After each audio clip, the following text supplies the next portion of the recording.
given that debating is quite difficult to improve at times and can feel quite difficult to get better once you reach a certain level, how do you all feel about how someone should go about improving? So Jason, I know you have some strong thoughts on this, so would you like to start us on that discussion? Yeah, absolutely. So this is from personal experience, but I think a lot of it is going to be cross-applicable. One of the biggest things that really helped me when I was thinking about how to improve in my debating was I reevaluated my debating kind of holistically. So even small things like how I take my notes, I tried to pay attention to all the small things that affected my performance in rounds. I always tried to experiment a little bit. So for instance, I would try different note-taking structures, whatever it was. One of the biggest things is that whenever I practiced, I always tried to improve at the thing that I was focusing on.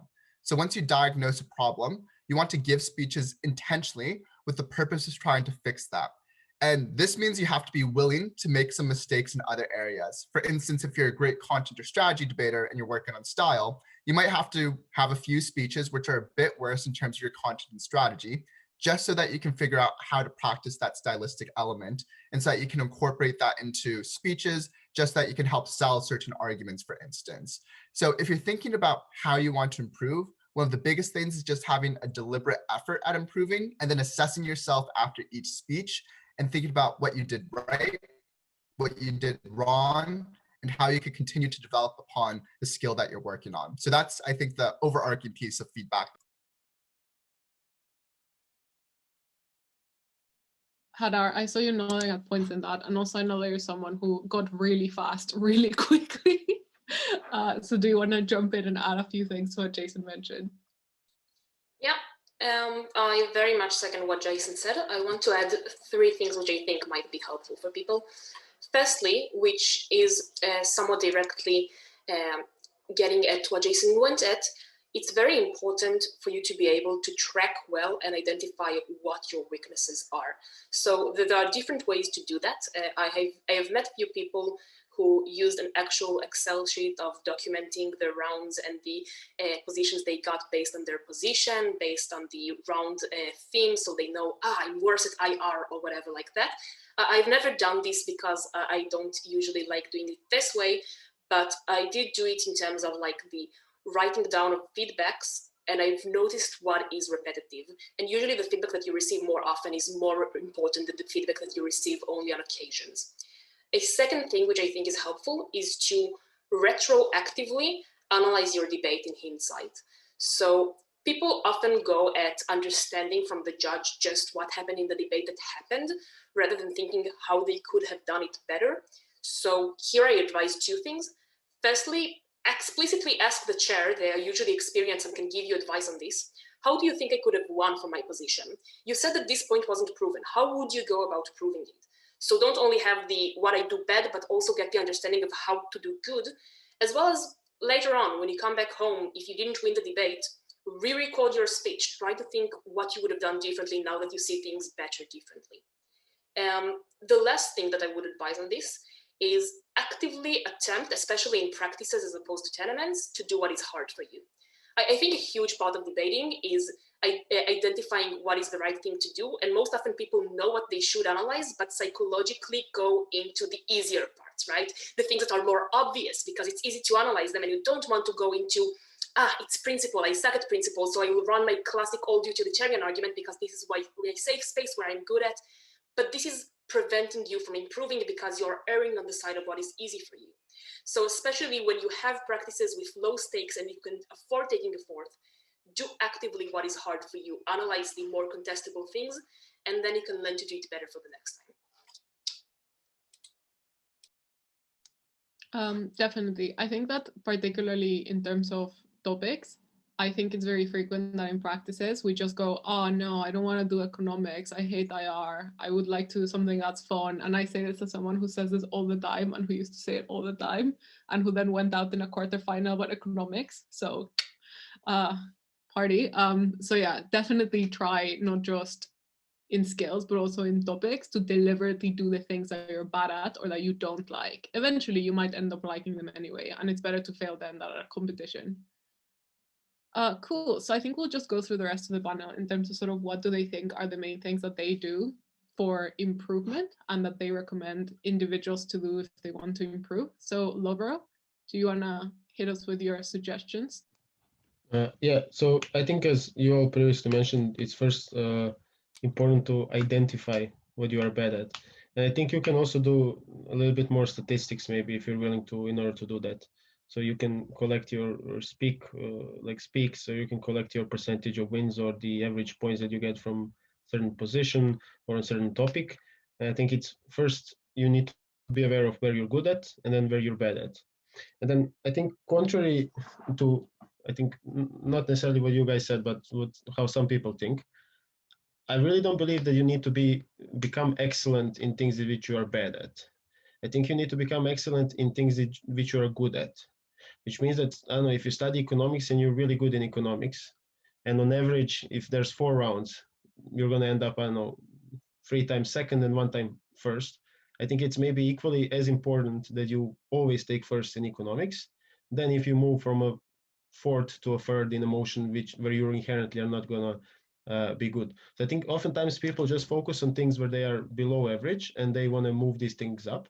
Oftentimes this is harder than becoming really above average in things where you are average or already above average. And I think this approach also, especially if you can get a speaker who doesn't have the same interests or qualities as you, is something which makes you as a team and as a speaker someone who's going to be excellent, really excellent in rounds where you like it. And if you consistently do very well there, I think you can offset much easier some of the rounds where you're not going to do well because of emotion or something. I mean, then again, given how your partner also looks at this, but I also think this might be like an avenue for you to get more value with the same amount of effort. If it's also interesting for you to get better in something rather than, you just don't like this topic, but you have to improve because you're doing bad. Yeah, I think that's very fair. It's also important to focus on the things that you are good at. So lastly, before we move on to the next sort of topic of discussion, Matthew, do you have any contributions? Sure. So the first thing is a few people have talked about like speaker tracker things. I did a workshop a while ago about how you could do that. For anyone who's vaguely interested, that is a link to an example type spreadsheet. You can just fill in with your own stuff. Other than that, I think everyone has said all the salient things. In particular, the one thing I'd highlight and one thing I'd add is what Lovro says about being sort of bringing up your level and focusing on the things you're really good at, I think is the most important thing. The single best thing you can do to get better at debating is to stop your volatility and to become consistent. The teams that are really good are the teams who never just like fourth randomly in round one because they tried to do something really wacky. If you just get really good at the basics, you want to be one of those teams where the other 3 teams walk into the room and go, oh no, we're going to lose to them. And if all you do is like say sensible things with reasonable structure, you don't need to give like the most crazy out there prop on every single case. You're just like, well, we're OG, so here's the motion, this is what it's about, we'll say all the sensible things, we'll be sensible, we will win and we will get through. So being consistent. And the other thing is, I think the best piece of advice I've ever heard from anyone about getting better is from the 2 people in my experience who've got the best in the shortest period of time are MDG, who I'm sure you all know about, and another guy called Camillo, who you might not know about. And both of them basically applied the same simple piece of logic, which is debating is literally the same as any other skill, any other thing you want to practice. If you want to get better at the violin, play a lot of violin. You want to get better at football, do a lot of football. But actually, with regards to debating, like even things like tournaments, if you spend, so think about like if you go to your average IV, 5 in rounds, maybe you break, like go through a couple of rounds. Let's say you get all the way to the final, happy days, it was quarters. You've done like 9 debates over the course of 2 days. If you just sat and like prepped a PM and gave a PM on your own, you could do like, 1 a day, which is what MDG perhaps infamously did. Just prep random motions, PM, record yourself every day. That's half an hour. You do that, that will dramatically increase the number of speeches. He had some like trivial way of working out, but like basically if you go to an IV every weekend or every couple of weeks, as most people do, you can do that many speeches in just like you know, a couple of weeks of just doing 1 or 2 a day if you want to. So just significantly upping the volume of debating you are doing. And there is a reason why like dinos are good. It's because they're old and they've done lots of debating. There is a reason why the world schoolies are good, not because they're smart, because they've done obscene amounts of debating at school. You see the like prodigies and you're like, whoa, this like fresher is so good at debating. Yeah, because they've been like bullied by their parents to do it since they were 12 years old. It's not rocket science. They've just done it a lot. And so if you do it a lot, and you find ways to catch up by doing tournaments, by practicing on yourself, you will just get better. It's really that simple. Just do it more and you'll be better at it. There is no like nugget of truth. There are obviously ways you can make practice more efficient, but at its base, just doing more practice will always make you better. So I think that you hit on something that I wanted to move on to next, which is, okay, so you have your targets for improvement, but once you have them, what are the kinds of things that are particularly useful in terms of executing exercises or doing drills that people have found in terms of getting better at debating? So for example, I find it really difficult to watch debates online, and I have never understood how is it that some people can just like quote you debates from 10 years ago. So what I personally found much more useful was to prepare a speech and then compare it directly to one that had been recorded. So I used a lot of HWS round robins for that because they are, available, and there's around like 4 speeches, like 4 PM speeches per round or something like that. So you can compare yourself against a PM that you really like or really admire. Prep your PM, give your PM, and then compare the arguments that you made to the arguments that were actually made. And I think that at least helped me a lot be able to see what I was doing and what really good speakers were doing. Because very frequently, even if it was similar arguments, they had extra analytical links that I had just missed or didn't consider adding. So that's something that I particularly would recommend and that I felt really helped me improve my analysis and see what other really good speakers were doing. So Hadar, is there anything in particular that you would recommend in terms of drills or exercises? There are many of them. I think the right way to approach this would be to first identify what it is that you want to work on and then fit the sort of practice that you're doing for what it is you're working on. So just a couple of examples that were very helpful for me personally. One problem I've noticed that many encounter on bottom half, strategical choice of extensions, how to be on clash, how to fit the extension to the room. I had a problem with this for a while, so what I did was doing a motion from the bottom half without prepping it, which kind of forces you to not get attached to the arguments you thought of in prep, but rather fit the arguments to what happened on the top half. Sure, your analysis will probably be shit because you didn't have time to prepare it, but that's what practices are for. Another one, for example, in time management wise, this is something I need to give Milos credit for. If you have an issue with time management, do a PM speech for 7 minutes, record it, then force yourself to do the same PM speech with the same amount of content and analysis in 5 minutes. The point here isn't to talk faster, but rather to teach you how to cut the unnecessary parts, to realize where you weren't useful and then identify where you can be more efficient. So I can go more on it if later on in the Q&A people have specific things they want to work on, but generally the thing is, when you think of what you want to practice in home, try to make it fit to the skill that you're working on. Yeah, no, that's very fair. So Matthew, really quickly to go back to you, because I think that you have previously mentioned that you don't like doing exercises that much. So what is the thing that then you would recommend in terms of improvement? I don't like exercises because I'm lazy, not because they're bad. They are good. I think if you can't be bothered to do them, then I think just do debating in a way that's fun for you. I found doing lots of pro-ams kind of good because, as I said in my last workshop, it teaches you. Basically, the one thing I would say that isn't always good is it. Let's say you're like, oh, I have my ordinary partner, and you just speak with your the same partner like at a million different IVs. Speaking with different people, different circuits is where you have different responsibilities. Maybe you're the AM for a bit. You're speaking with someone really good. You're debating against debaters who you would never normally debate against.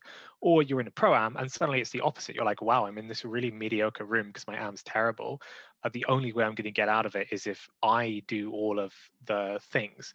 So sort of changing up what you do, also doing a bit of judging. or just like do a post-grad and give yourself more time to fix all of this stuff is also acceptable. Yeah, good stuff. Lover, I found it very interesting that you mentioned how it is that it's important to also work on the things that we're already very good at. So do you have any particular tips in terms of how you would go about that? So yeah, basically, I mean, identify why you lose at things which you're good at. And there are many reasons why this is the case, although they are maybe not that intuitive. First, because you know a lot of things. So you have this urge that you want to explain to people how things are actually, looking like. And sometimes you are then skipping steps that might seem intuitive to you, or you are just rather, giving someone a lecture instead of being argumentative in a debating way, which can actually help you win the debate. I think most importantly, you fail to identify how you have this broad knowledge of one topic. And then from this broad knowledge of one topic, there are only going to be so much things which are going to be useful for you in this round. And of course, this is a benefit because you're going to have more things than other people have. But you need to learn how to identify what piece of this knowledge you're going to take and bring into the debate, and which is going to be the crucial part. Now, you can do this by listening to other people who do this better than you. Or I think a better way, especially when you think about strategy and framing, is when, for example, you're OG or you're OO, and then your closing does something which you know that is wrong, which you know that basically is BS, and you know that you could have rebutted this, but you don't have a chance. And every time you have this feeling, and every time you are kind of like a little bit also salty, and you try to engage with them through a POI, which you could have done preemptively, think about how strategically you can use this and do this in the next term, right? So basically try to adapt your knowledge so that you are quicker and faster in setting the debate, in framing the debate, in thinking strategically. And I think these are main things in how, if you're good in some topic, you can become excellent in some topic if you do this all of the time and if you realize this. Similarly to the extension, right? If you knew the extension that someone was going to run, if you knew the mechanisms, the analysis, and you probably in a lot of cases would have done it better than them.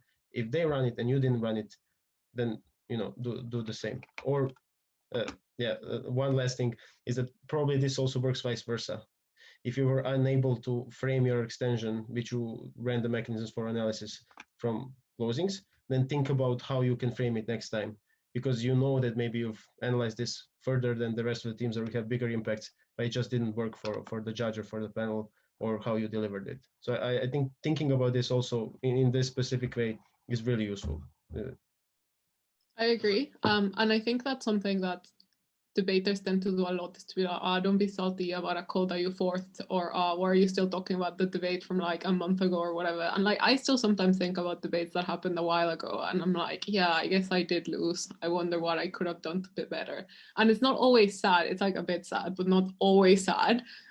Because it, as Lover says, I do think that it generally helps you figure out how to not let it happen again, if you figure out how you could have cracked that debate so that you didn't fourth or go out or whatever.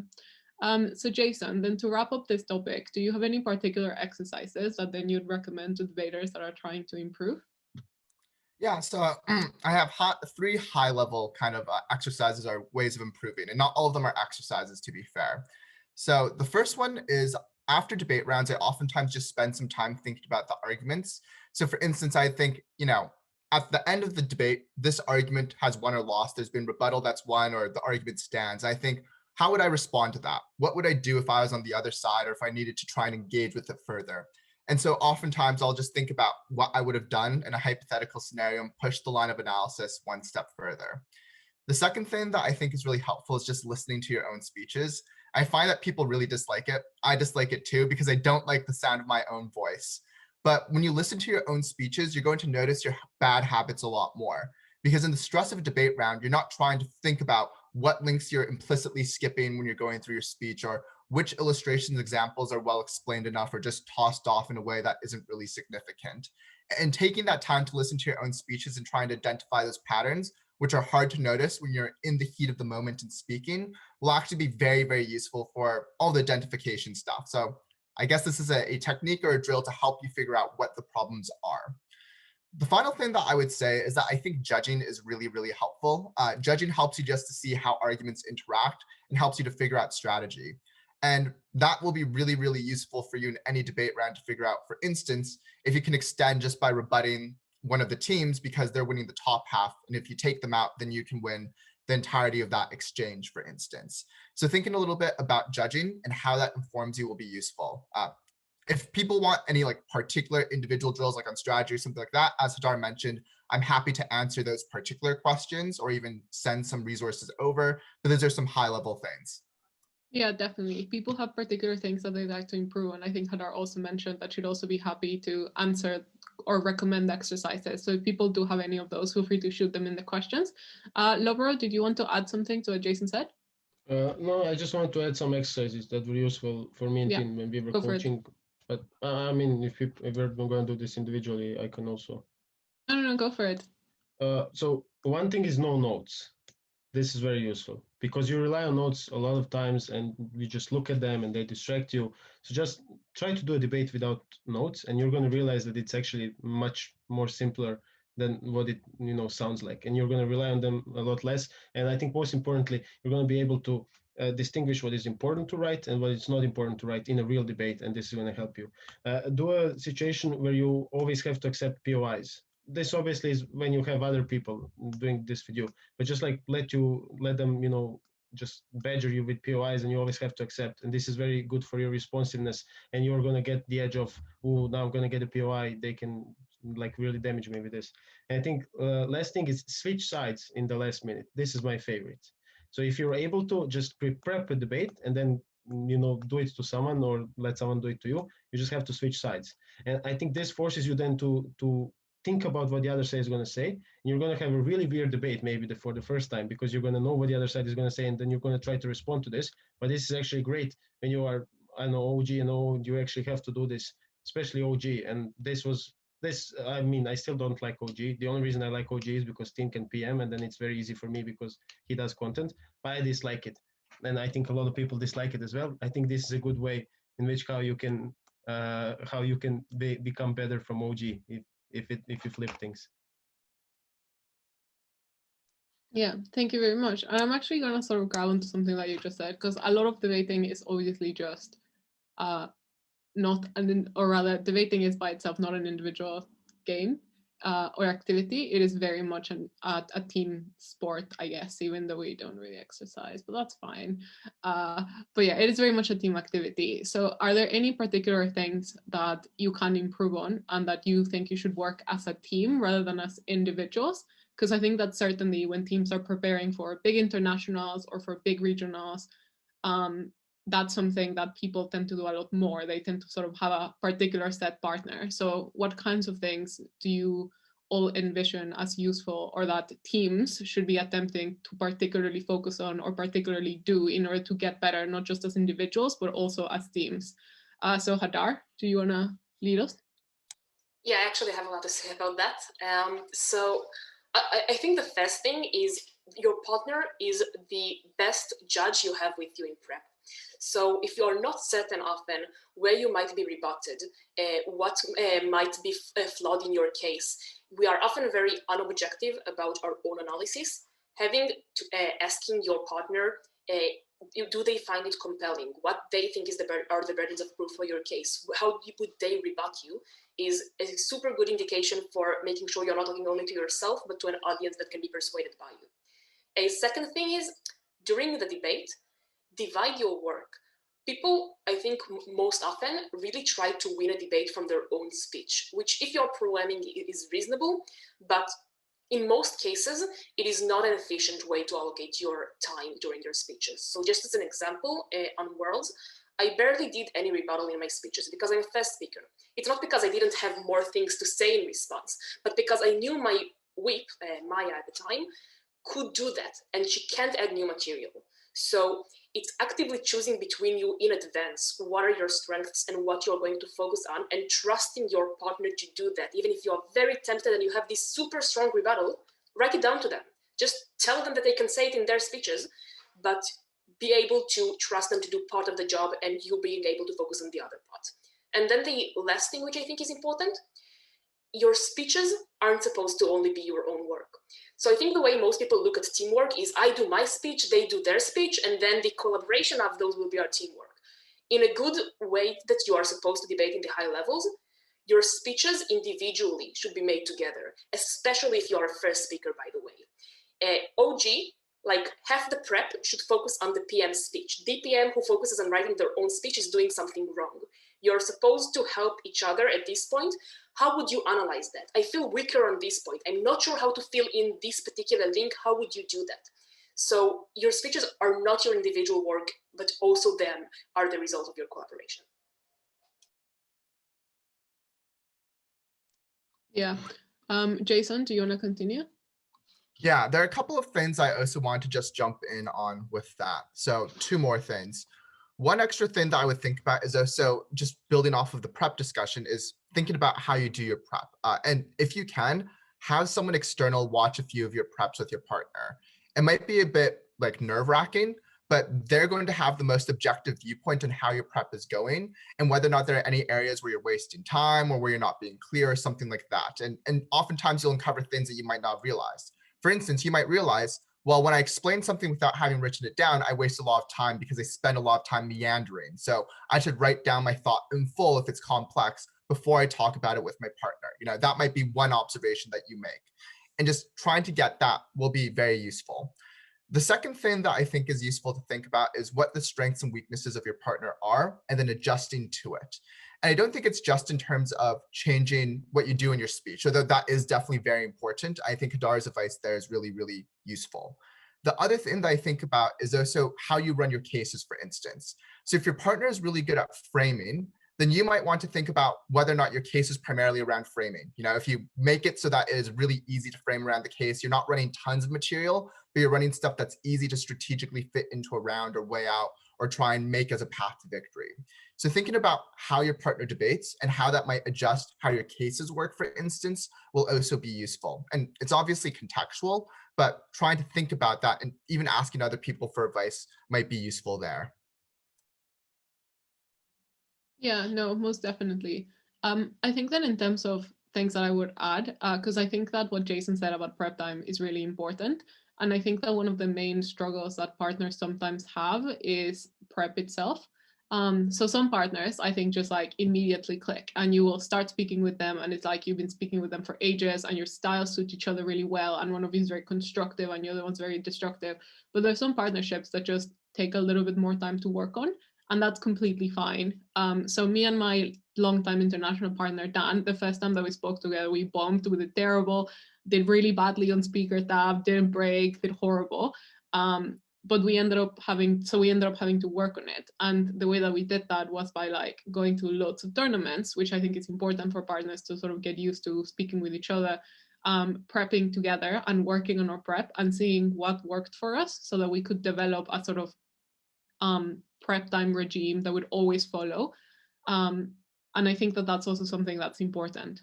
I think also establishing a method of communication with your partner is also helpful. Obviously, it's a lot easier online because you can just text them. But even then, I think that some people find it really unhelpful if you're just constantly barraging them with updates. Some people find things like having a Google sheet where they can just like read off the rebuttals that you write kind of useful, other people don't. But having a set method via which you communicate with your partner during the round is helpful for them to not get like incredibly annoyed at you when they're trying to write their speech and you're like, hey, that was important, hey.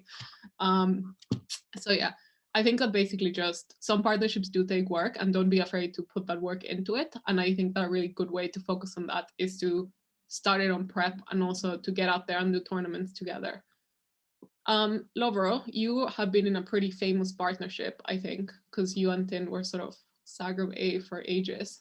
So do you have any particular tips in terms of improvement as a team? Well, I don't know. Yeah, I think you should try the same thing as before. So you should like divide areas in which you're good at with your partner, and you both at the same time have to become really good at them, and make sure that even if your partner is to some extent bad in a debate, that you still do really well. So this is, for example, what worked with, I don't know, economics maybe with me, or with like philosophy or religion, which I really didn't like, and then Tin was really good at them. So this is one thing: identify where your like strengths are and where your weaknesses are. But also, I think it's important to also form some sort of relation with your partner. Don't only maybe debate with them, like hang out with them, do fun stuff with them. This is how I think you develop then a deeper relationship. And then some of the debating stuff which you might like necessarily disagree, or there was a round where you did bad, it's going to be easier than to take it as a team. So you lose or you win as a team, and I think this is a useful advice that you can have. Also, one thing specifically, you need to be able to communicate with your partner, but more specifically, handwriting. If this is live again, well, I hope so. That it's going to be live very soon. But but like you can't be whispering, as you said, Lucia, in their ear, because no one, like everyone's reaction is yeah, I got this, because you're trying to listen to a speech and then someone's like blah, blah, like to your ear. Like it doesn't work like this. And then you need to be able to like message them in a way in which they can read your handwriting. And when they have time or feel they have time to read this, they're going to read this, and you're also going to transfer the information in a better way. Online it might be easier, but also figure out how it's best that you guys transfer ways. And if you are as a speaker, you should request for what you miss. And this is, I think, an important part, that you are not like badgered by info that you don't need. So tell to your partner, I might have problems with this rebuttal. Can you do this? I might have a problem weighing with opening opposition. So give them a task so that you don't feel like that they are giving you a task of saying something. And this is what worked really well for me and Tin personally. I think with Ella before, who I was also like a long partner, but we were both like worse then, so we didn't realize some of the things which are useful. Yeah, I think especially like obviously you want to be friends with your partner because friends are nice and that's important, but also from a purely utilitarian point of view, it also makes you better at the activity, because debating is like an endurance sport, and the best way to make sure that you get to horrible day threes where you don't know calls and everyone's stressed and your partner is like all over the place bouncing over the walls because they don't know and they want to backstab and you're like, I don't want to backstab, is to make sure that you do get along with them and that you establish a relationship with them. It makes it more enjoyable, and it also means that you're not going to have like your partner being weirdly resentful about you explaining the extension poorly, or you being kind of angry about how they keep getting they keep getting material and saving it for their deputy rather than giving it to you in PM. So like, to avoid all that and all that drama, better to just be pals. And I also think that it makes internationals just so much more enjoyable if you're actually having fun rather than being like super stressed all the time, if you're doing it with someone that you like actually consider a friend. So yeah, hang out with your partner, y'all.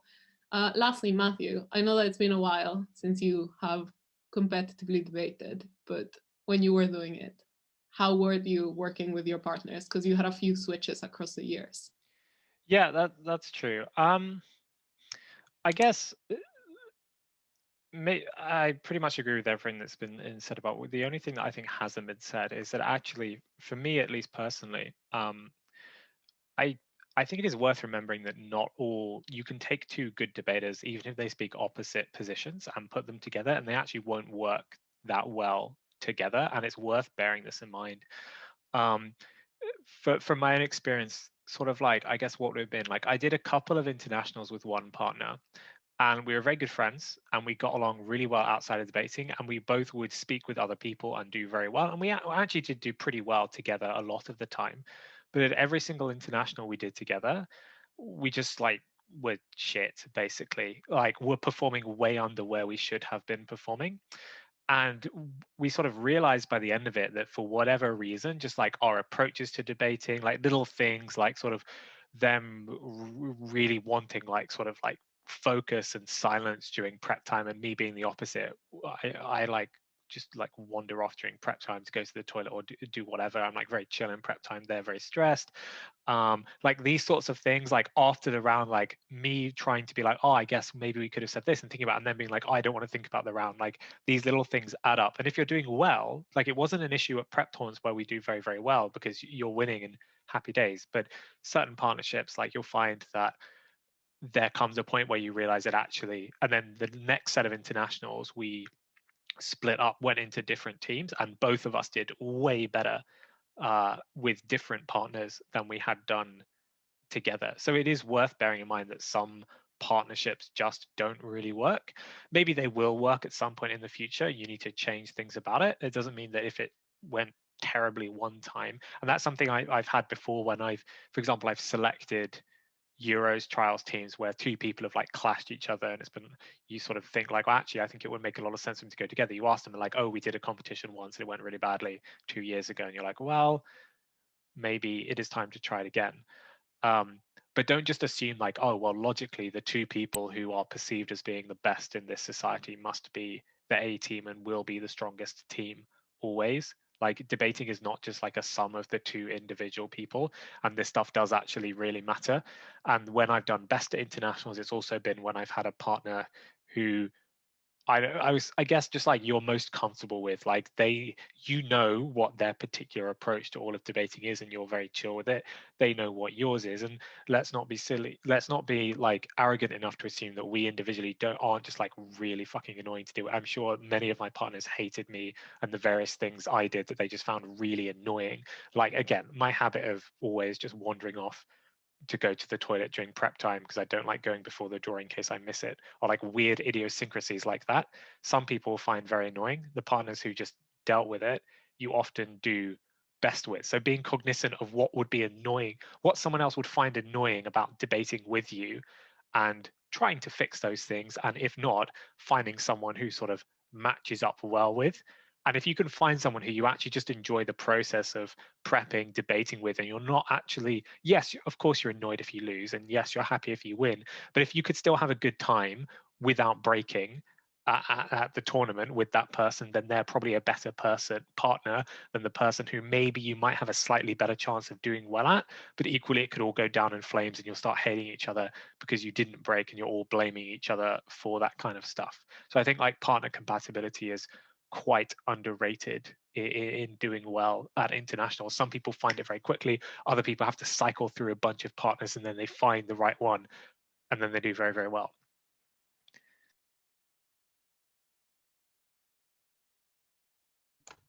So I just wanted to add one thing to Matt. I agree definitely, like with finding a partner who can deal with your needs in prep. For me personally, that is smoking. I cannot, honestly, I cannot imagine myself not smoking in prep time. And when I had to, I think I consistently performed worse than when I was able to smoke.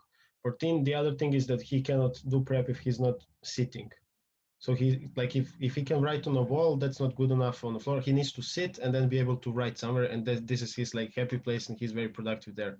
So these are small things maybe, but are things that mean the universe. And you know, when you're looking at someone, and let's say you're not a smoker, and then I like bug you to go outside and prep in the cold, these things are maybe for you really rational.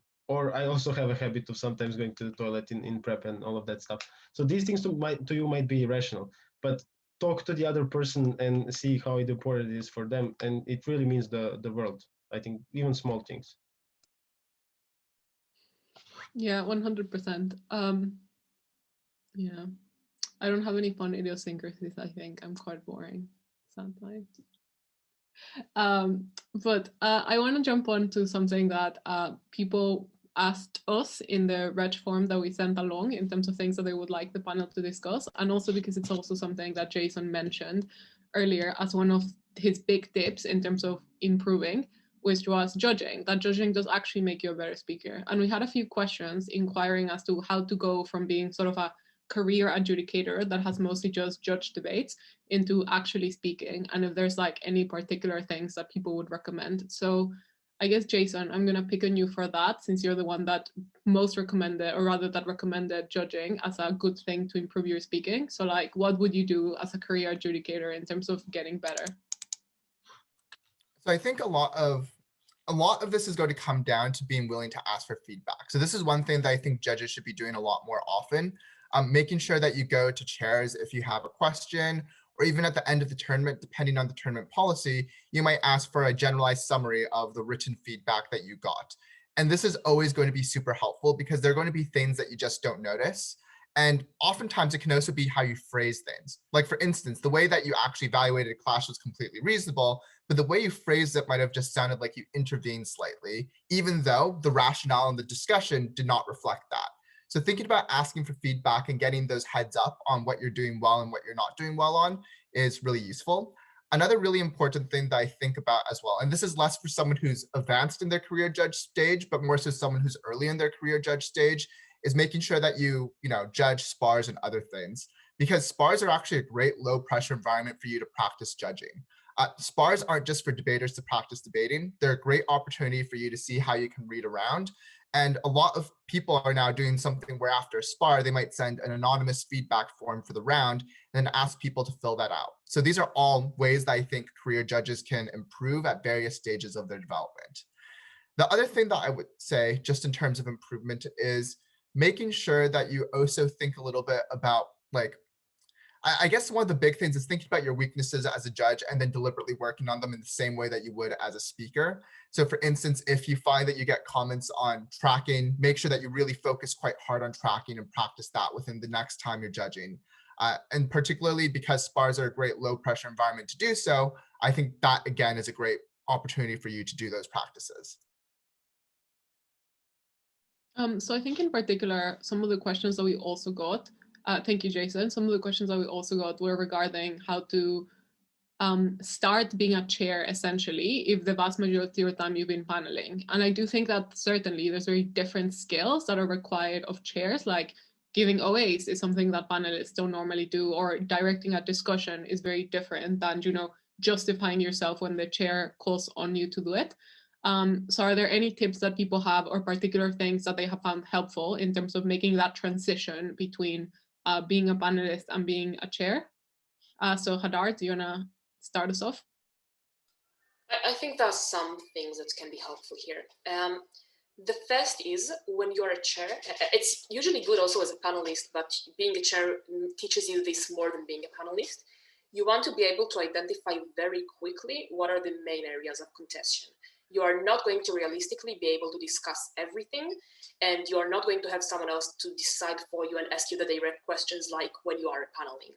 So it's very important to, A, narrow down the questions to what is an area of contention. So often when I do chairing, when I guide the panel, I don't ask just why you think 001 OG, but rather, what do you think was the main point that won 00 the debate, and why I think this is the reason. And then it helps me identify if I disagree, do I need to convince them that this is an argument that is not standing, or this is a weaker argument, or that maybe I might be convinced. But this helps direct the discussion at where it's more an area of contention rather than running through everything that was said in the debate. A second thing in terms of panel management, and it took me a while to understand that, we are very much aiming towards a consensus. This is something that we usually care deeply about, and something that we sometimes need to sacrifice. Running on time is more important than getting a consensus. A split decision is not the end of the world and sometimes reflects a close call. And the reason it's important is dual. A, because you don't want to make the tournament run on delay, but secondly, perhaps more importantly, because if there is a close call at which you already have a majority and you continue focusing on that longer, leading to you not being able to discuss the call in which you are on the minority, a roll is worse than a split. And this is something that you don't want to get. In terms of giving OAs, I think few crucial things to remember are A, structure is super important. So what I see often new chairs doing is, OG said this, OO said this is how argument A interacts with argument B, and running through everything, and it's very hard to follow. My favorite manner of doing this is usually using clashes or main questions that were on the top half, similar to how you would do if you were whipping a debate, and to be able to show what ended up being significant to the call. A second thing that is important, especially for young chairs, speak with confidence. This is something that these people don't do often enough. There are some things that can help you with it. Like I often like saying, not I thought, but rather the panel agreed on a consensus, which has a strength to its word in a way. And it's important both for the feedbacks you receive, but also if teams feel that you're unconfident of the call, they are going to err on the side of believing you robbed them. Teams have all of the wicked incentives to believe that they were right and you are wrong, because they always like over-crediting their case. And if they feel that you aren't confident of that, no way in hell they are going to be confident that it's right. So fake it till you make it. Eventually, confidence will come. To add on to that on the confidence thing, I think one of the big things that happens when you start chairing is sometimes your discussion management is not very good, or at least something that happened to me is that a very confident panelist would like start talking and I'd be like, oh man, I think that they're going on for a very, very long time. And I just didn't want to like interrupt them and jump in.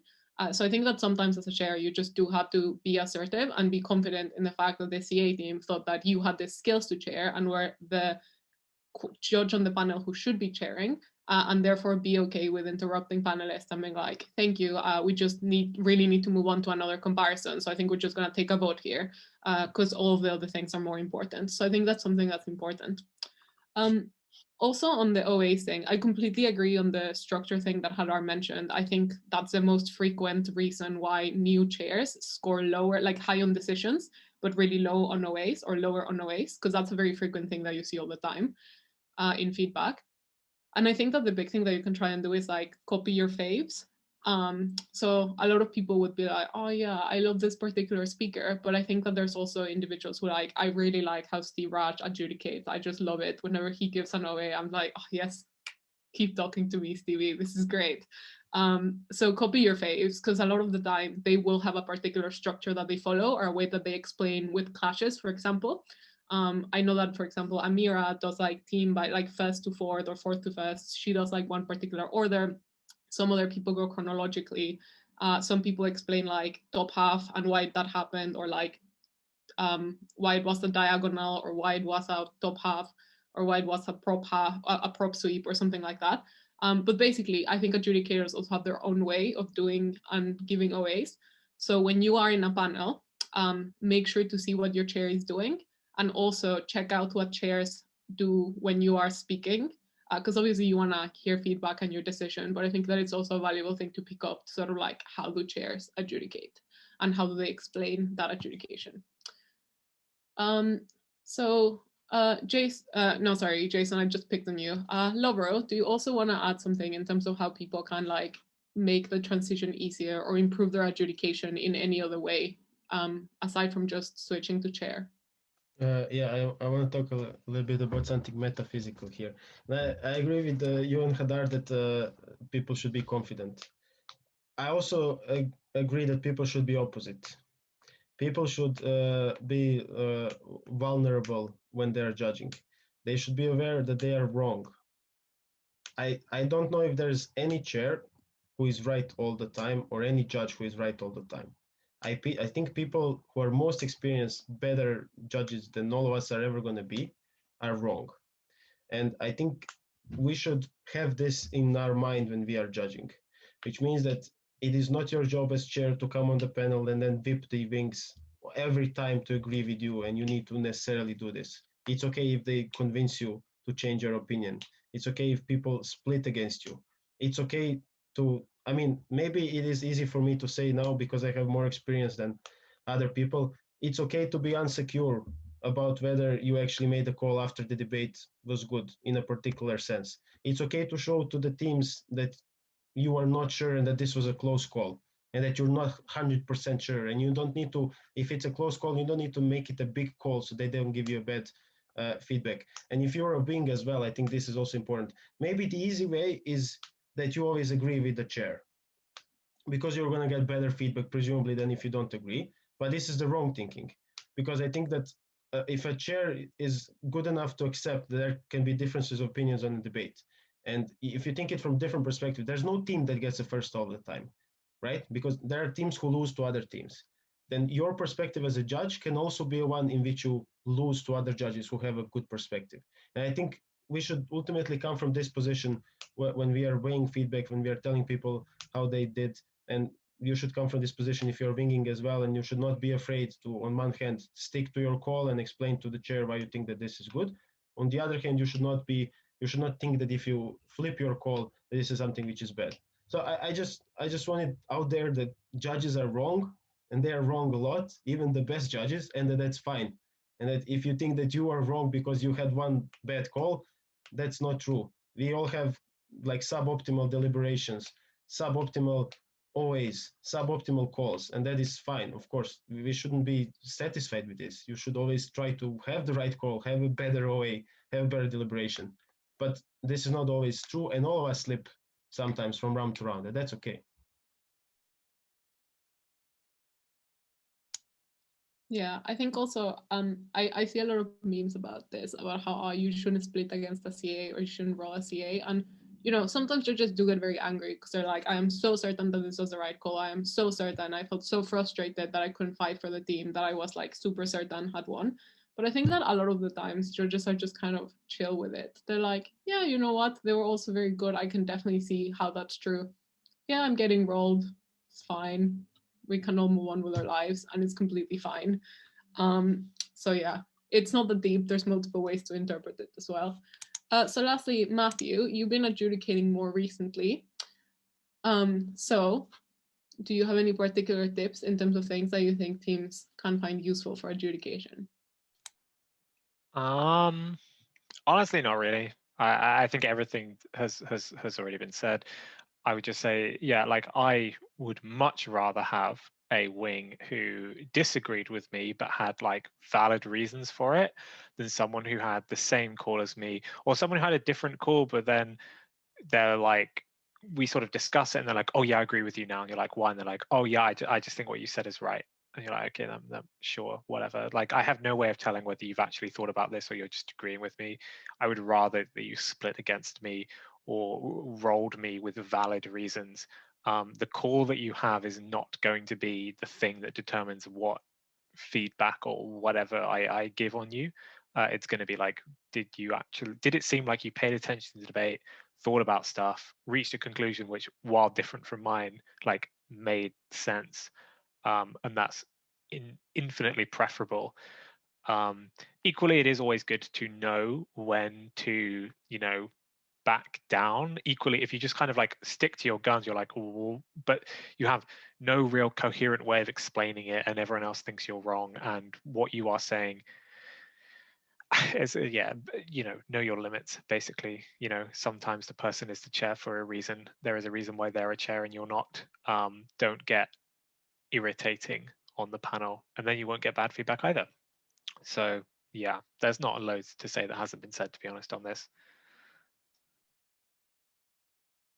Hadar, and then we'll jump onto Jason.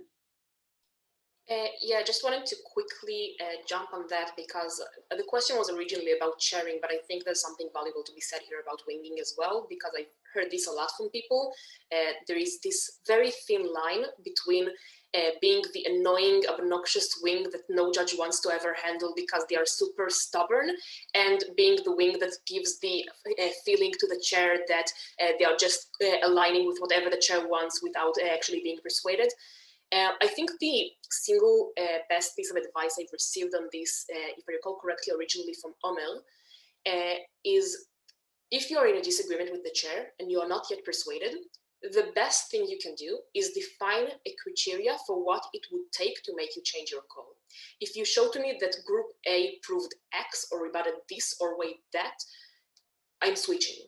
And the valuable thing about this is, A, it makes the discussion more efficient. It shows the chair where they should focus. B, it shows that you're not just flipping because they said so, but you have a valid reason. You are standing your ground, but it also shows that you are willing to flip and not stubborn. So it's kind of the best of both worlds. That's a very good tip. So Jason, what did you want to add as well to this? Just two very brief things. One thing on chairing, there's a really great video online actually from Omer Nevo giving a workshop on chairing that I actually think is really fantastic. So if you have the time, it's 1 hour and 30 minutes, but it is genuinely a very good resource in my mind on panel management and how chairing works. The second thing that I want to say is that what will really be helpful for a lot of new chairs is specificity. And when I say specificity, I mean it in two senses. One, if you're asking your panelists questions on a very particular clash or a particular comparison, you might want to be quite specific, not just generally what do you think, maybe narrow it down to a couple of the clashes that are really important upon that once you've already had a preliminary discussion potentially. And then even within your OA, you always want to make sure we thought that the opposition, you don't just say we thought the opposition disproved this, you want to say the line of analysis. So government had this argument, opposition disproved it with this line of rebuttal. say the line of rebuttal, maybe even cite where it comes from to be even more specific. But at the very least, you want to say what it was that disproved the argument. Don't just generally say, we thought that the other side disproved this. Yeah, absolutely. I think also justifying things like that when you're a wing also is what generally judges or chairs would then use as a reason to recommend you for chairing, because it's like they have very good tracking, they could follow everything, their justifications were clear and concise. I think that they could potentially give a very good OA, and therefore they could be, chairs in a round. So that's the kind of thing that can absolutely get you the feedback that's necessary in order to get promoted. Hadar, did you have an extra thing? Okay, cool. All right, amazing. We're gonna move on to questions after this next topic, but I think this is the last general one that we want to touch up on in terms of improvement, which is how to not just improve as a team or as an individual, but as an even bigger collection of parts. As a debating society, I think it's oftentimes, it can be difficult if you don't come from a super established debating society that obviously has like already established trainers and loads of training and loads of, established rituals that they usually do. So if that's the kind of thing that you don't necessarily have access to or don't have like coaching or anything like that, what are kinds of things that either current societies do that would be helpful to implement in other places, or that you would recommend as things to like try to do for smaller societies or more developing ones? So I think that one of the big ones that I would recommend, and that I found very useful, because like obviously Sheffield was a smaller debate society, much smaller than Cambridge, had less money, and as well was sort of like slightly less established. But two things that I thought were really useful, and they're not related to debating at all actually, but one of them is just like hanging out after training, because it means that then people form bonds and friendships with each other. And that means that people want to keep coming back to training. And that's super important in terms of keeping people in the society. It's also quite important to remember that it's not all about like people who want to be super competitive or whatever. You need people who will just want to run your competitions and convene and help and come deliver the pizzas and help feed everyone and learn how to tab. So all members of a debate society, or even people who just want to like liaise with the students' union, or someone who just really likes spreadsheets and wants to be the treasurer. So things like that are really important. And I think that socials are quite big. And for the competitive aspect, I think another thing is, look, you want people to come to training. The best way to make sure that that happens is for them to enjoy training. So they need to be friends. But also, I think that a really good way to ensure that that happens is to do competitions together as well. So don't just go like with your friends that you already know, but also try to make everyone in the society go together. I think at least when debating was online, or rather live, a big thing that I found kind of like was a cool bonding experience was to just kind of, it sounds sad, but it was to be stuck on trains in British Rail when it was cold and rainy, and then having to sleep on someone's floor, which sounds awful, but it's kind of like a fun bonding experience that we all went through, and then we all have inner jokes about how terrible the floor was. And it's again something that's sort of like nice and helpful. Equally in the online era, I think also making sure that there's a way that people feel connected to each other within the society is really important. So don't just like, oh, whatever, we'll send out the teams and they'll like do their thing from their computers. Make sure that there's like a group chat where everyone's like updating each other, that there's some level of support that is like, oh, I didn't break, but I'll watch you in the out rounds because I care about you, because you're from my society as well, so you can feel supported. And I think that's the kind of thing that means that people are more likely to come back to training, which is super important for societies that don't have like 200 people applying to join or something, but rather that just rely on individuals that show up and that then end up sticking around in order to develop more slowly. So yeah, they don't really have anything relating to debate at all, but yeah. Does anyone have anything that they would like to add on debating society? So Hadar? My view on this is going to be obviously limited, given that I've came from a circuit which is very high in density of trainers and coaches and privilege in that essence, so might not be the best advice for people who have no resources. I do think some of the things we do, however, are translatable to lower resources circuits and are useful. And I think most of these tie to judging. I think the biggest issue with often small underdeveloped societies is that there's a lot of focus, both of debaters and of coaches, on the debating achievements. This is what people care about more. This is what usually you're oriented at, etc. And it's very important in order to create a new generation of debaters, assuming that the average lifespan of a debater is usually about 3 years until they graduate, to make sure that you have quality chairs to stick around for later on. And this means few things. I can give advice of some things that I've seen to be working quite well for us. One of them, in most societies in Israel, we condition your ability to go to certain tournaments on you judging tournaments. So for example, in Tel Aviv, if you go to a major that is either Euros or Worlds, you have to commit to judging 2 tournaments the same year, any 2 tournaments. Another one is sometimes let the weaker judges judge during the practices. It's very tempting if you have this very like high skilled old judge that you always use to always put them as the chair and let the other ones do the speaking. But this person is going to leave sometimes. And it's useful sometimes to compromise the short term and let someone who is a slightly less experienced judge do the judging rather than the already experienced one. Even if you will get the wrong call on a practice round, it's fine, in order to get people to actually practice judging. Another thing that I've seen useful in this is also sometimes circuit-wise, there are structures to motivate these. So often we use a capping system in which, in order to send teams to a tournament, rather than just an N-1, you have to send a certain amount of chairs per the number of teams that you want to have sent there, which incentivizes the societies to give their best, not only in speakers, but also in judges. One last thing that is important, focus the trainings and the practices themselves on judging as well. If you have an unexperienced judge judging with you as a chair, give them judge feedback by the end of the practice. If you are a coach, voluntary or otherwise, give an active lesson about judging. This is the biggest thing to probably promote the new generations later on. Yeah, thank you. I think it's very useful for circuits that are slightly less developed than the more high intensity Israeli one, which I think is quite good at those things. But yeah, Jason, you also come from a society that I think is like reasonably high intensity. So do you have any particular things that you feel would be applicable to other smaller debate societies? So I think one of the things that, okay, I'll go through the things I think are good about the system that I've come from. I won't talk about any of the things I think could be improved upon, just not to at anybody.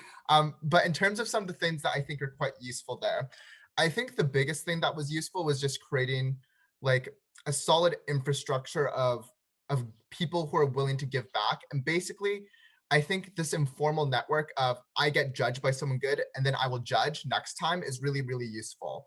If there's a way to formalize it more explicitly, that would be great. But I think that older debaters and more senior debaters need to take leadership positions. And I think historically, when Oxford has been strongest, it's when that has happened. And so, just thinking about how leadership can encourage people to really give back, building that culture of giving back and have people expect that, have people feel gratitude for what they've gotten so that they're always willing to do so. And once you kind of build that culture into a club, it becomes a lot easier to sustain. But I do think that a part of it is just club culture and how people perceive their responsibilities. And as long as you have a club culture that encourages people to always give back for what they've gotten, then I think you're in a reasonably good position.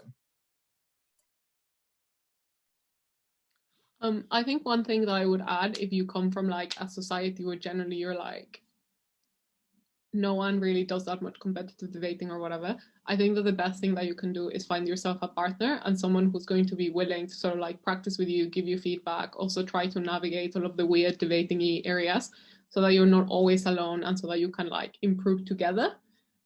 Rather than you improve on your own and always having to like drag whoever you can convince to come along to a tournament with you. And there's usually going to be someone like that. Debating can be cool, kids. But Lovro, do you have any particular things that you think are more applicable to societies rather than to teams or individuals?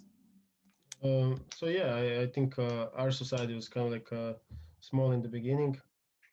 Because there was like a little bit of a gap and a lot of people move out of Croatia after Zagreb Eudc, the one in 2014. And so what we used a lot was basically Serbs. So we connected with them a lot who had a continuing circuit. And then, we went to tournaments there a lot. and made friends there, and then it was easier and cheaper. This is how we kind of learned.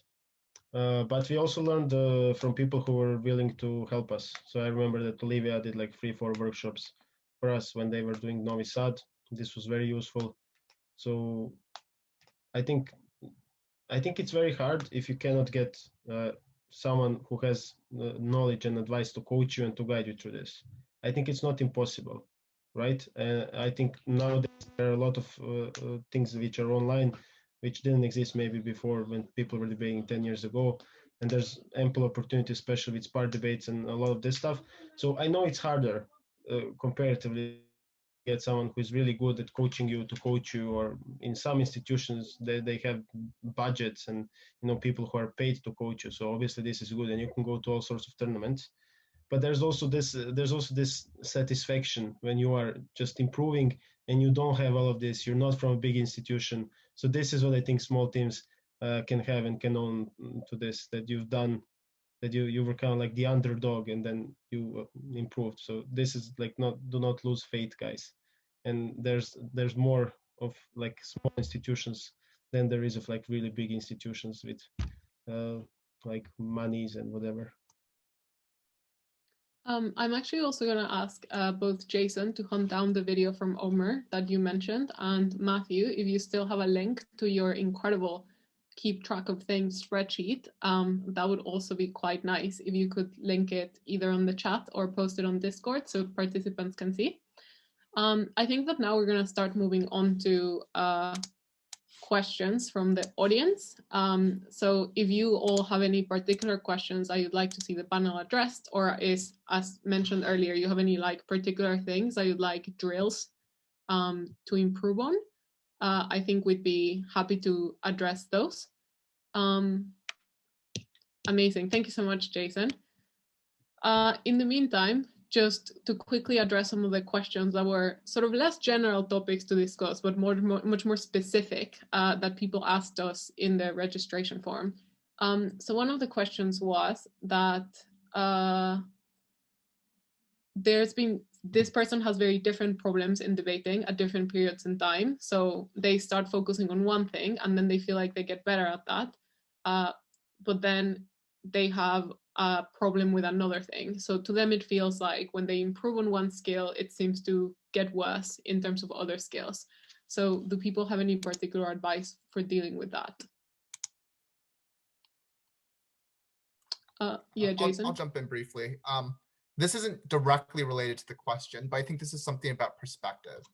Basically, one thing that I find is debaters are just bad at seeing how much they're improving, because when we improve at debate, it doesn't actually happen in a linear fashion, right? It's not like, oh, we have consistent improvement over time. The XY axis is like, there's a consistent line. Rather, it's mostly plateaus, right? We work really hard at a couple of skills and then it clicks for us all of a sudden, and then we get better at once. And so one thing that I will just say is that you just need to, I think, have some perspective. Obviously, this might not apply in this particular instance, but I find a lot of people get discouraged and demotivated because they lose the bigger picture and they don't realize that even if they're not improving for a couple of months, that's because they're working up to getting to that breakthrough moment where everything clicks and then they can start applying it. So unfortunately, not much in terms of actually diagnosing or fixing the problem itself, but this is, I think, one thing in perspective that is useful for lots of debaters. I think that also, I don't actually think that this is that much of a problem as much as the person might think. So one of the sad things I think that comes with being better at debate is that you look back at speeches that you used to be just like, wow, incredible, when you first started, and you're like, this is a very good speech. But that sort of awe of, I am amazed that a human being could do this. This is so incredibly persuasive and so amazing, sort of disappears. Because as you get better, you start noticing not just more things that teams sort of mess up when they're debating against you that you can exploit, but also just things that you in general do worse at and that other people do worse at. So like you still think that levels of analysis that you might have seen 2 years ago are impressive, but maybe just like less awe-inspiring than they used to be. And I think that that's something that also happens when you yourself improve, that you get better and then you're like, wait, actually, I am so bad at all of these other things. It isn't necessarily that you're getting worse. It's probably that you're still doing more or less the same things that you were doing before, and you're still at similar levels. It's just that now you have sort of more ability to see and realize that there's actually a bunch of things that you can improve on and can continue to improve on. So it feels like maybe there's holes everywhere, but you can definitely still, or rather, that's good. It means that you're developing the skills to be able to fix those flaws. Another particular question, sorry, Matthew, do you want to add in something? Yeah, I was just going to say, likewise with that, the other difficult thing about improving in debating is I think debating is really bad at shifting your expectations.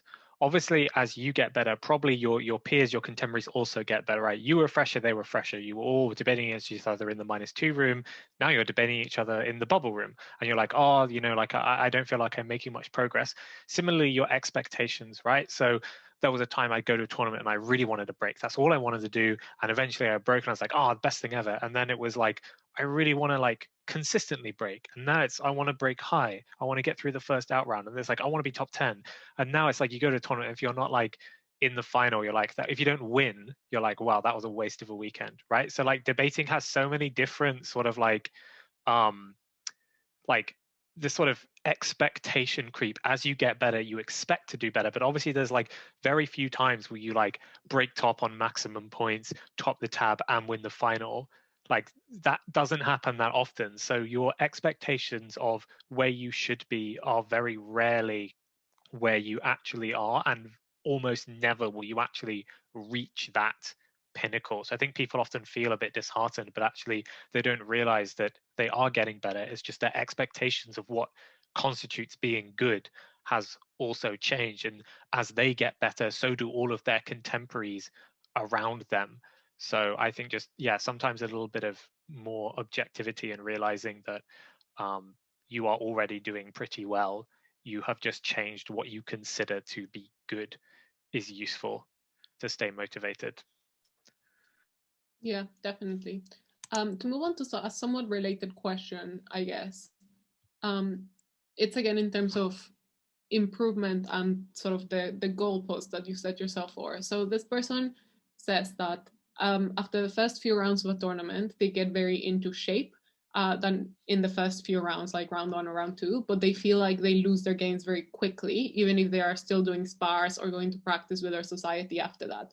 So are there any tips people might have in order to sort of keep the gains that you get during the tournament? Because I definitely think that it's true. I don't know. I always feel terrible round 1, and then by round 5, I am like in the zone. So Hadar, do you want to jump in? I'm actually the opposite.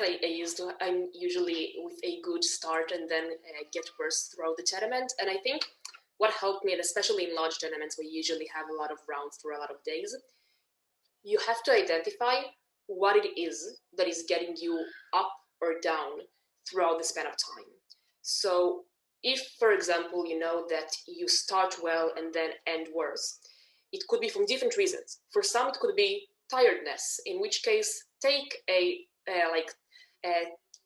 I don't know the word in English, but take your coffee with you to have between the rounds.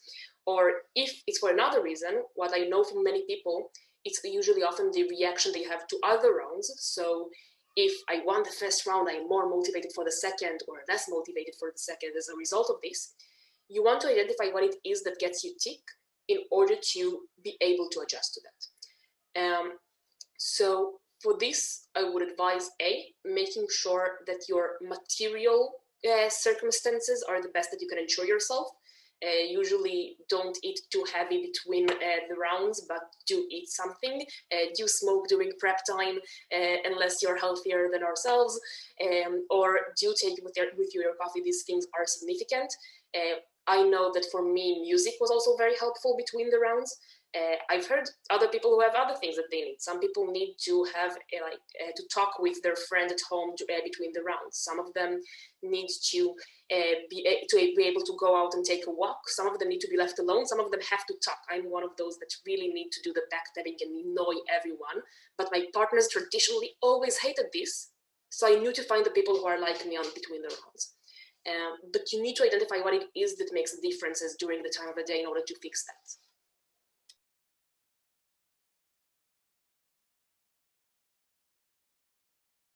Yeah, I think the one thing that I would add is like, I think it's also important to establish kind of like a routine, or at least that really helped me for starting next rounds at tournaments. Like it's kind of like how in the mornings you get ready, and when I wake up I feel terrible, but then after like I've done my whole sort of getting ready process, I'm like, okay, I'm more awake, because you have a certain set of rituals that you associate with like, I have to do PhD stuff now. Equally, I think that there can be that for debating. So one thing that I was like really bugged by online debating when it first started was that I really missed that sort of like going for coffee before the round and coming back and chatting to people, because that's the kind of thing that I was like, oh yeah, I'm at a debate tournament, I'm like in the zone now. Whereas now I just kind of like rolled out of bed in my pajamas and I was like, whoa, I feel terrible, this is going to be such a bad round for me. And I think that equally sort of like establishing those rituals as well for yourself is useful. So I don't know, when I was competitively speaking, this is kind of dumb, but I always used to like do my nail varnish before every competition, because I was like, this is my lucky nail varnish.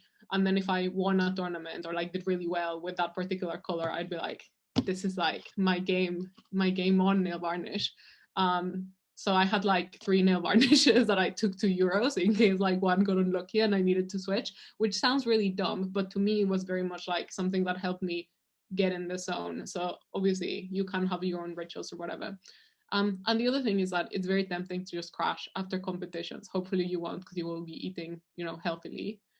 But I think that another thing that's important is to reflect on the things that made you improve after those rounds. Because I think that very frequently it is like, oh, my deputies got better because I started doing this thing. I should try to continue doing that. And oftentimes you just kind of like forget. So just make sure that you are like reflecting on why is it that you felt that you got better across the competition, and applying that in future rounds as well. So we have a more specific question as well. So this is for, sorry, Matthew, you're kind of excluded from this one. I guess also kind of you, Jason, I'm sorry. But this is more for CAs that have debate that happens in 2 different languages, or that they have access to debate that happens in not just English. So basically, if you have access to debating in a local community in native language that is not English, do you find it at all useful to debate in both English and your native language? Because this person feels like sometimes debating in the native language can be quite different, and that's why after a while you end up becoming kind of like not as good as you could at like English only debating, or conversely you do too much English debating and don't end up becoming as good as like your native language debating. So would you recommend sort of, if you want to break on an international, actually debating in native language, or is that not something that's useful? Hadar? Yeah. I feel very strongly about if you're practicing for an international debate in English. Usually the alternative way is easier to make. That is, if I debate often in English and then I need to switch to Hebrew, it's not harder for me, it's easier. I find that suddenly I have more time, I don't need to stumble on words. You don't lose those skills. The language that is less intuitive to you and comes less naturally is usually what you want to work on, especially when unfortunately ESL bias in many forms does exist, and your ability to learn how to find the right words. God, it took me so long until I remembered how to say in English socialization. But being able to say those stuff and actually save the time of taking the 2 sentences that you need to explain what it means to a judge is super crucial. I would advise also to identify which of the skills in English is usually the one that is more difficult for you. So, for example, I hear often the question of, should you write in English or should you write in your native tongue and then speak in English when you go and speak in front of an audience? And the answer to this is really, it depends on what you find hard in English. I write in English because I find it hard to translate fast, but I don't find it hard to write. So if I translate during the prep where I have more time on my hands, I don't need to then translate during my speech. I can read from the page because I have it written in advance. If you are the kind of person who is the opposite, who writes slow, but can translate quickly, then obviously write in your native tongue. So identify which is your difficulty with English in order to be able to cope with this better. Yeah, I think the second one's very important. Like my ultimate dream, because I was always very envious of all people who had partners who spoke the same language, because I really wanted to like walk into a room and say stuff in Spanish and everyone in the room would be like, oh my God, what is she saying? And the only time that I ever spoke with a Spanish speaking partner, he was like, oh no, sorry, I don't really like prepping in Spanish because I find it very difficult to like say things in Spanish and then have to like switch back to English. So it was very disappointing for me, but it is sort of important to identify what it is that you struggle with most when switching. I think that what to Hadar, it's also very, like, judging conventions vary a lot. And I think, I'm sure that all of you have noticed amongst regions, but they also vary quite a lot amongst formats. Like things that people who do APTA or BP appreciate are very different. That's quite a disparate example. But I think that people who also judge like in Spanish or in like Polish or in English appreciate, or in French, varies quite widely, because each sort of circuit, I guess, would have its own judging conventions or arguments that they find more persuasive. So it's also useful to get used to the sort of judging norms that you will be held up to during an actual international, if that's what you're preparing for. Does anyone else have any thoughts that they'd like to add on to this, or shall we move on? We can move on to, yeah, Laura? Just quick, I think that sometimes it's difficult to switch from languages, as you guys said, but also I think it's a matter of like international standards. I know that oftentimes, and this was the case in when I debated before in Croatia as well, the standards which you have in your home circuit are not necessarily the international standards for how much the extension should be for an actual extension, how much you can, I don't know, add new content in VIP, which you shouldn't, but you know what I mean. Everyone has a little bit different like things on this. So I think that if you do international things as well, this also preps you for what you're gonna get in the real tournament. And I think that this can differ from what you get back home. And then I've heard of a lot of people who cannot understand why they're getting 14 internationals, but are always first in nationals. And I think that there's also a reason here.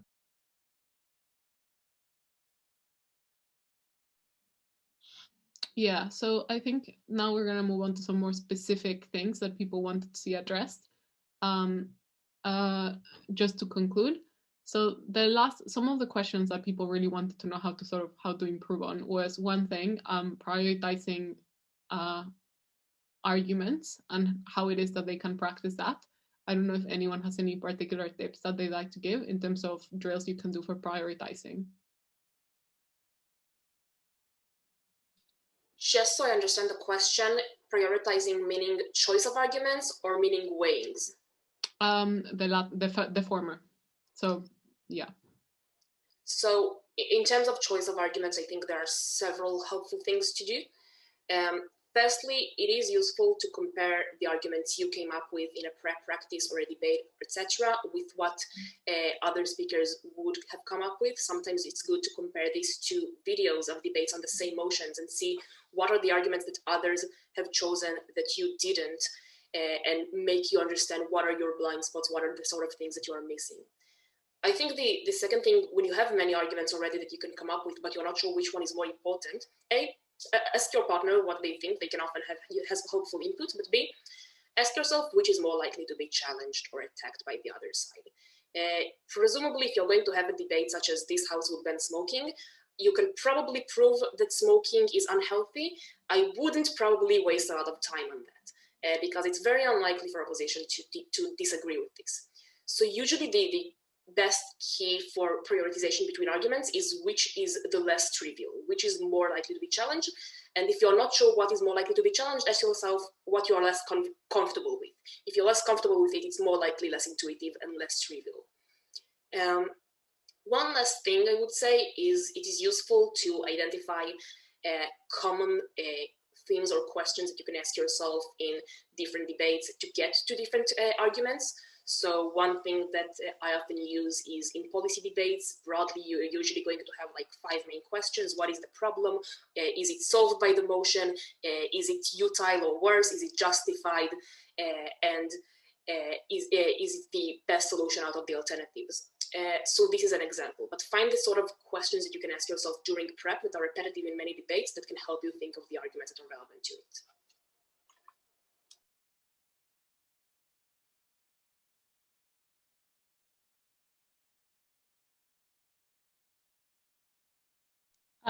Okay, Jason has to leave us, but we'll have the last question that we got on our form, and then after that we'll close.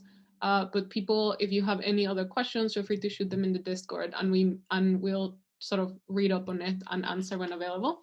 So the last thing that someone wanted to know is how they could improve at meta debating.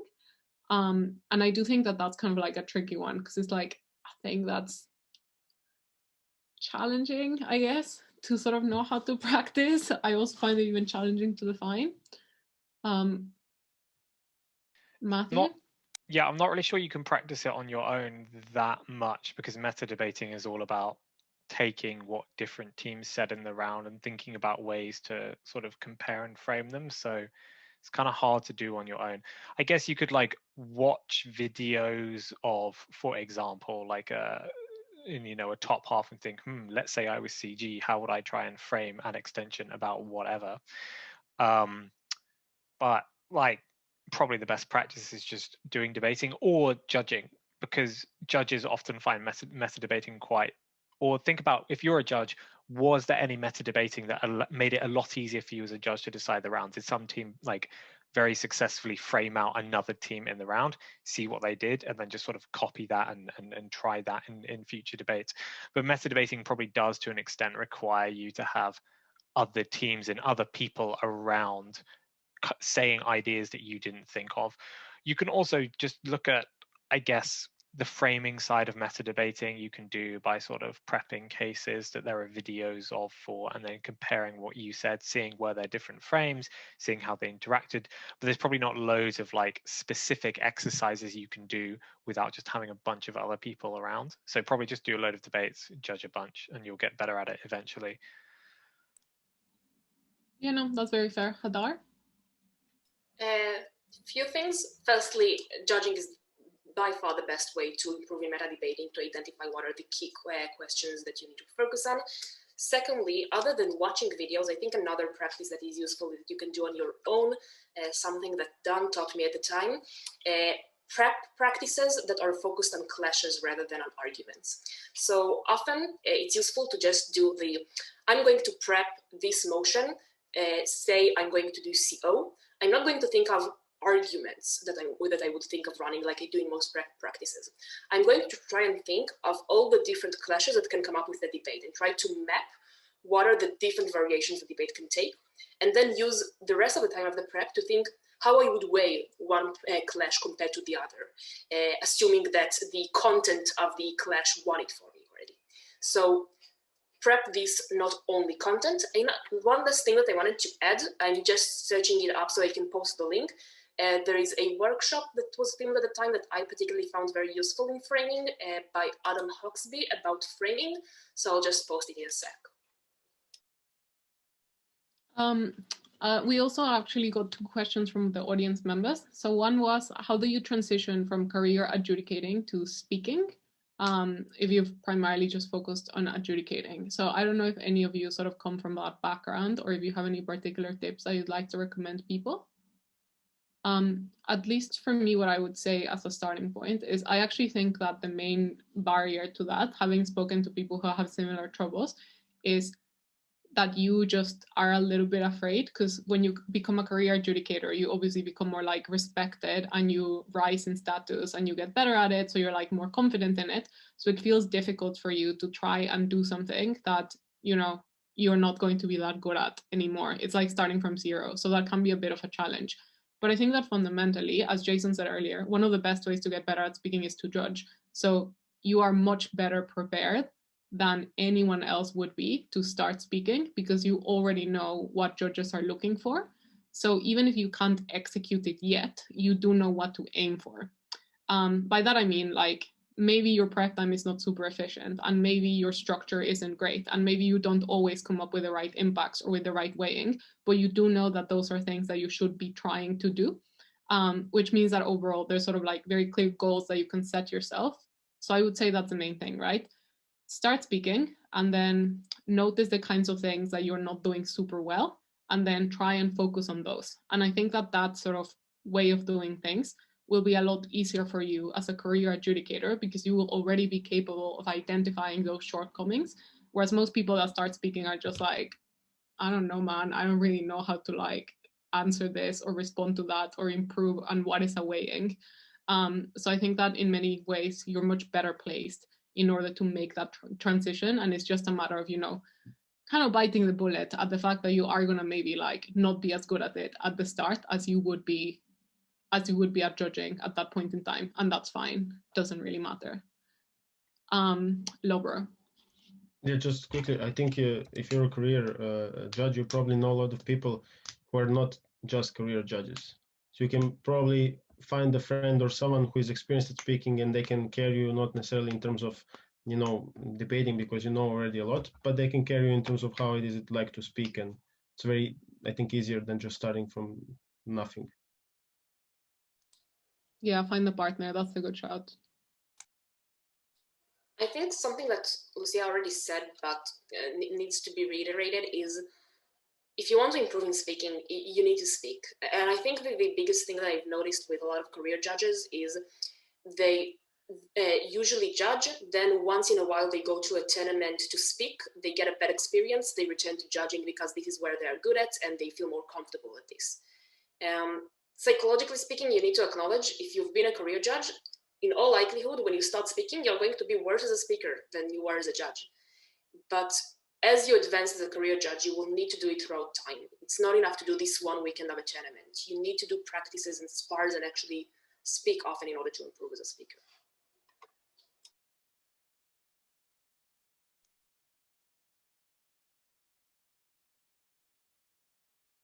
I muted myself. How silly.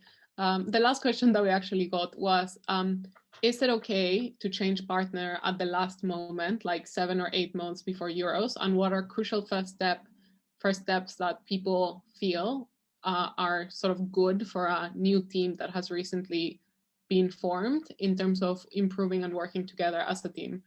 I'm slightly confused by that. 7 or 8 months before Euros is not even close to last minute. Like, yeah. Most people do their trials maybe like a couple of months tops before Euros. Like World's trials, at least we used to do them sort of mid-October. So that you've got loads of time, and I don't know, like a lot of it doesn't matter. Like I'm pretty sure when I did the last international I did was Mexico, I did 2 tournaments, I think. With my partner, we did one like years ago, and then we did 2 tournaments, and then Mexico was. So that was like our 4th tournament. So we probably did more rounds at Mexico. Like Mexico Worlds was like close to 50% of the total debates we ever did together. Practice is obviously very good. It depends how confident you are and how well you sort of gel together. 8-9 months is like an obscenely long time to decide on it. Like I wouldn't even decide on a Euros pairing 8 or 9 months out unless it's like someone you've worked with for a long time before and you just kind of already planned on that. If it's like, let's try this new partnership for Euros in 8 or 9 months time, that is odd to me, because I think over that 8 or 9 month period, you will probably develop a lot and change as debaters, hopefully. And so it might not be a good idea to decide that far out anyway. Yeah, I think that also just going through some of the things that we mentioned earlier in terms of things that you can do as a team to get better. So like hang out, do prep time together, go to competitions together, trust each other, figure out a method of communicating with each other would be helpful in this regard. But yeah, don't worry. It's not like a very short time to switch. It's completely fine. Most people do it earlier. We actually just had 2 more questions, but I'm gonna say that those are the 2 last ones, and then we'll let the panelists go have dinner. So the first question that we got was actually from the Discord channel, and it's, how do you adapt to judging in different circuits? So this person recently started judging in a new circuit and has noticed that their calls appear to differ a lot more than when they were judging more in their local circuit. So I know that all of you have also more recently, especially you, Hadar, have also been judging across like literally the whole planet. So I don't know if that's something that you all have noticed. There are some different norms and standards from different circuits. I think few things that are helpful here. First, acknowledge that nothing that you perceive as trivial or obvious might be the case here. So oftentimes, if you are used from your own circuit to not need to explain certain stuff, for an example, in Israel, it is very common to give, God forbid, right-wing cases and arguments. It is really a thing. And I realized that most often in Europe, it is really rarely a thing. And if I need to explain to someone why just saying something is good for the left is not in itself a win, it's not going to be that clear as I say it in Israel. So whenever I try to explain something, I make more sure to be more explicit and detailed about everything I say, because I don't know what is obvious here and what isn't. A second thing, which I think is useful, is to identify which or where are the stressful areas, or the areas that are more likely to be in disagreement between different circuits. And most often, it will be the places where things are less obvious. So some things are not going to change dramatically between different circuits, whereas some things are more likely to be the vague areas of judging, where usually things are more subjective naturally, like what constitutes new material, what is a meaningful extension, where do you pass the line between an assertion and an analyzed arguments? These are all things that are not clear cut. And these are the things that when you identify them, you know that you want to be more specific on, because this is where it's more likely you will come across disagreements in those circuits. And the last thing also is take feedback on your judging in different circuits. Don't assume that just because you are a very achieved judge in your own circuit, people accept your verdicts also outside, because sometimes you don't explain it in a way that makes sense to people who don't already know you. So ask the CAs for the aggregate feedback that you receive and common comments that you've got. Ask the other people who judged with you if they have any comments about you, etc. Lover, do you have any particular tips in terms of judging with other regions or things that might differ? Because I know that you recently judged a very prestigious Oxford Worlds, which had people from many, many places. I don't know, not really. I mean, to some extent, people differ in how they see debating, but it's very similar. I had this perception much more when I was a speaker, that if I was being judged by a particular judge, that, you know, I don't know, there are some circuit things where some like rebuttal more, some like framing more, some like clear extensions more, some are more left wing, some are more right wing. So this was my perception way more when I was a debater. When I'm a judge more recently, I mean, there are differences. They feel very small to me. I think this is also because like online debating has actually standardized things, because there's a lot more exposure. People just debate, judge all together every time. This happened once per year before, right? Or this happened in maybe Cambridge, Oxford, Yale, some of these, and you didn't have people from all over the world there. Now you have people who are willing to switch time zones, and this is great because I think standardization has happened to some extent. Yeah, I totally agree. The last question that we have, and I'm gonna direct this one to you, Matthew. Okay. Or do you want to add something on this question before that? The last thing I was going to say about that is I also just think there's a lot of like sad awakenings that people have about the relative strength of their circuit.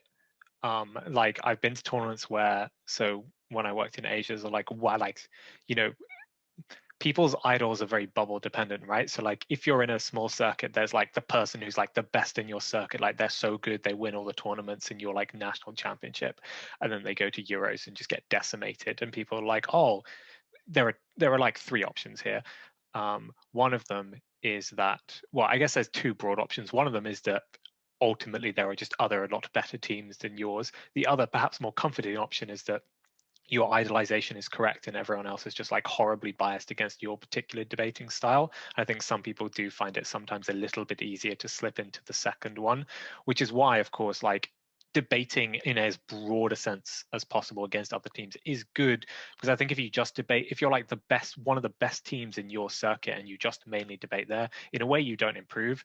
Like I guess the sort of UK example of this, of the sort of NAMDA effect is right. Like if you're the best NAMDA team, but you only ever debate against other NAMDA teams, you're not going to do very well because you are never debating. There's no one to push you further, right? It's good to lose against stronger teams because then you learn stuff. If you keep beating people who are worse than you, you will never actually meaningfully improve. So I think a really important way to improve is to, wherever possible, try and debate outside your circuit and to debate against the best teams from wherever they are in the world, because it might not be the case that in your like isolated bubble, right? So like it doesn't, you know, so for example, pre-Euros, we would always make a lot of effort to like go to, you know, an Irish tournament or a Scottish tournament or a continental European tournament, because otherwise you're just gonna, for us at least, just face the same sort of like English teams, some of which are very good, but also there are lots of very, very good teams from other places, and you will never debate against them if you don't make that effort. With online, it's become a lot easier to do that. So really take advantage of that. Before we move on to the last question, I want to just specifically on judging as well. I agree with Lovero. I think that overall, we think that the differences are really big, but they actually aren't. And I think particularly, I wouldn't worry too much if the original justification differs a lot from judges from other places, because that happens all the time. Judges will watch around and depending on what they value, think that X argument was more important because the teams just are like didn't weigh it that well. And that does happen. Like sometimes judges value some things more than others because it's more popular in their circuit. Some circuits don't like principles very much, others love them. Some circuits are more right wing, the others are more left wing. Some just like don't like arguments about democracy, others really like them. But I think that the important thing is to not focus on the sort of, oh, my call is wrong, but rather listen and make an effort to justify and explain yourself. Because basically the reason why I don't think that it's a big deal, and kind of we all see debates pretty similarly, is that when you get down to the core of it and people explain it, it sounds really reasonable. It's just that, you know, there's ways in which you view the call that's slightly different, even if you all agree on what happened in the debate. So just don't be afraid of the original call, just justify it and it's fine. The last question that we have, and I'm gonna direct this to you, Matthew, because you work as a schools coach and worked as a schools coach for a while. Do you have any particular tips on how to improve as a schools coach? In a way, Jason is the better person to ask, right? Because he's like the top gun of schools coaching at the moment. Indeed, regrettably, Jason has left. So maybe we can ask him, and he'll write something that can go somewhere. I don't know. I guess it's just like, don't be awful because they are children is a good start. Like the worst coaches I see are the ones who put like huge amounts of pressure on their kids to do well. They don't enjoy it. Try and make sure they're having fun. Is probably a good starting point. Don't over focus on the ones that are good at the expense of the ones who are not particularly good, because they might become good, but also because that's just bad practice. Your job as a schools coach, I guess actually the biggest thing I can say is that your job as a schools coach is not to make your schools team win the debating tournament. It's to ensure that all of the children under your charge sort of like learn something and have a nice time. And you should be focusing on that primarily. And I think a lot of people lose that, at least certain people do. In terms of how do you make your students perform better, I think with a lot of them, it's just things that we think are really obvious because we've done loads of debating are just not obvious to them. So I think focusing on fundamentals is really important, like making sure that they are confident in what they are doing, because that's when they crumble. Like when we have a debate topic we don't know much about, we're just like, okay, whatever, I'll just like wing it and it will be fine. A lot of students just completely crack under the pressure. They don't know what's going on. And that's the kind of thing that really makes them not have fun. So giving them all like the basic fundamentals, trying to get them invested in the sort of process of thinking about debating, not making them too results focused, and then just drilling them on like real simple basic stuff. Have good structure, have a model that makes sense, actually rebut the other team, listen to what they have to say, have some mechanisms, have some impacts. I don't think becoming like training school children is meaningfully different from training, you know, novices in the way that you would at a university society in terms of the debating itself. You just got to be more cognizant that these people just have way less self-confidence and less sort of understanding about the world around them, and to try and broadly stay positive and friendly with them the whole time. Yeah, that's probably what I would suggest. Hadar? I think one thing that I've learned is useful with schoolies. It's also useful with novices, but especially with schoolies. Don't only, in the feedback, don't only talk about what they didn't do, but also give them ideas of what they could have done. This goes in both ways. So first, in arguments that they may have not come up with or didn't think of to make, because often their worldview and their experience is quite narrow. They don't know some of the political discussions and common arguments that are very trivial to you. And you can tell them, here's something that you could have said. It's not impacting the quality, judging the debate that happened, but could be useful for the next time. But also in terms of analysis, usually schoolies don't understand what an assertion means. When you tell them that you didn't analyze this argument, what is analysis? Analyze it for them. Give them an example of how they could have proven this to a sufficient extent. Yeah, lastly, Lover? Yeah, so I also coached schools for a very long time. And I think that although what you both have said is really valuable, don't also like look down on them. They can tell very much. Don't be like that person who knows a lot of things and who is in university and then, think that they are just like little kids, because that's going to annoy them very much, because no one likes to be a kid, but also because this is not true. And sometimes when you come from a position that you know a lot of things and you're obviously like older and you have all of this experience, especially when sometimes people judge schools competition and they're like, oh, I'm judging schools again. But like people can feel this, and people can know if you're just like a good mentor and authority to them because you're helping them, and because every time they ask you a question, you give them a response that like opens up their eyes and they like, look at you and you're like the god of knowledge to them, rather than when you just, go there because you kind of want to do it and you can do this like with your one finger and you don't put that much effort into it. Yeah, people can feel this, especially people who we don't think that they feel this, like children, kids. And I think this is also important alongside with other things you guys said. Yeah, definitely agree. All right, and then with that, we're gonna give our panel discussion, or we're gonna bring our panel discussion to a close. Thanks so much to everyone for staying with us. The workshop will hopefully be available soon. But yeah, thanks so much to everyone, and hopefully we answered your questions. And hopefully see you all the next time we do a panel discussion. And thanks to all of our panelists, and also to Jason, who had to leave early. But yeah, thanks so much, everyone. Go get some dinner. Nos vemos en Madrid. Nos vemos en Madrid.